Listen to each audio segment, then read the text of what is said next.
one of the little things that I think is kind of funny is that, and something that I'd never noticed until I went to Bakersfield, but there's a lot of agriculture that happens in Bakersfield. And so if you go and buy carrots in the store and you look at the package in the little plastic bag and you look at any of your baby carrots, especially your baby carrots, and you look at it, it'll say made in Bakersfield, California. So they grow tons of carrots there. They grew a lot of stuff. I can't remember the company there, but we had a member there that worked for the company that grows all the carrots and processes. They make fruit drinks and stuff as well. As well as there are a lot of almond trees. There's a lot of, the church owns some almond orchards there. It's also near the largest ranch in California. Is it their nearest ranch? Largest ranch? Anyway, a very large ranch. It's the Tejon. Which I was a farm boy, so those were all cool things to me. And Bakersfield's quite large, but it doesn't feel huge just because it's very spread out. It's a lot like Utah. They have the wide roads.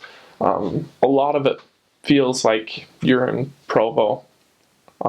Besides, you can't see the mountains very often.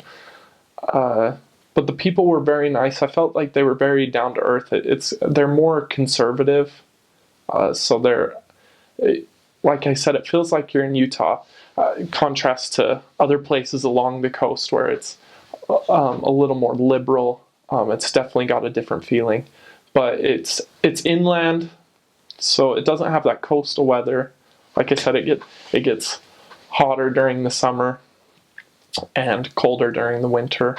CSUB, Cal State University of Bakersfield, which is the major university there, but from what I was able to tell, it's different than it's more transient. People travel to it, but there was also, so I served in that area, and that was really cool to be able to meet with young adults from there. We actually taught part of the volleyball team there. I mean, not the volleyball team, the soccer team.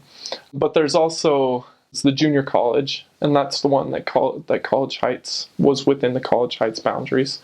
There's also a lot of oil there, and so if you look at the edge of in College Heights, at the edge of our area, there was this lookout, and it was really pretty when it was green and everything, but you looked out and there were all of these oil, what do you call those? Any pumps. They pumped up the oil, and at night that was kind of cool to see all the lights on them. It was just a field of these lights. There are lots of great places we'd have to eat. Members would take us to eat at different places. There's this Basque restaurant that was really interesting and good. There was this other restaurant that I can't remember its name, but it's an Italian place, and it's only open on Fridays and Saturdays, maybe just Saturdays for lunch, and it does really well. And my ward mission leader would take us out. There were 4 of us in the ward, 4 missionaries in the ward, would take us out to eat there on week 6 of the transfer. And it was awesome. It was awesome. He always made us get the steak or the full rack of ribs. So I was all over that rack of ribs. It was really good. So there's definitely a lot of culture because they've just got the Basque culture that was there. They've got the Mormon culture because members of the church have been there for quite a while and have and been a part of the growth in Bakersfield, as well as just Californians, the agriculture. Everyone loves the hockey team there. I can't remember what the hockey team's called. It's Sunbird. And someone's going to look this up online and be like, there was this. Or someone in Bakersfield's going to watch this and make fun of me.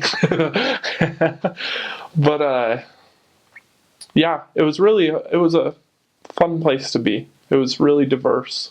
At night in Bakersfield, there's a police helicopter, and so it goes around all the city. You can see it, and it's got this huge spotlight on it, so they're looking for people, I guess. I never knew exactly what they were looking for. So I always wanted them to flash the light on us, and every time that we especially when we were on our bikes at night. So sometimes we'd get close, I was like, so close. Getting to the, what would we call it? The copper bird, something like that. Can't remember.